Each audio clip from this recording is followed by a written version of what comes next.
ချစ်တဲ့အားလုံးခင်ဗျာတသားစင်နီကိုအရင်ချစ်ပါရခင်ဗျာစင်နီကိုအရင်ချစ်တဲ့ကြောင့်တသားအနေနဲ့ YouTube မှာကြည့်ပါရခင်ဗျာရှင်တွေကနှမျိုးရှိပါရခင်ဗျာ Asian နဲ့ African elephant တွေပါခင်ဗျာ Asian elephant တွေကနှဖူးတွေကနှစ်ခုလုံးလုံးလေးရှိပါရခင်ဗျာဒီလိုပါ African elephant ရဲ့နှဖူးတွေကလုံးလုံးလေးတစ်ခုပဲပါခင်ဗျာဒီလိုပါသူရဲ့အဆွဲတွေကလည်းမတူပါဘူးခင်ဗျာ African elephant ရဲ့အဆွဲတွေကအချီးနဲ့အမမှာပဲရှိပါရခင်ဗျာဒါပေမဲ့ Asian elephant ရဲ့အဆွဲတွေကအချီးမှာပဲရှိပါတယ် African elephant ရဲ့နရွက်တွေကပိုကြီးပါရခင်ဗျာဒါပေမဲ့ Asian elephant ရဲ့နရွက်တွေကနည်းနည်းသေးပါရခင်ဗျာ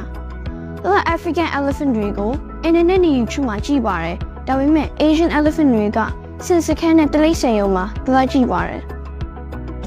သူကခုတလိပ်ဆင်ရုံသွားပြီးတော့သူကချစ်တဲ့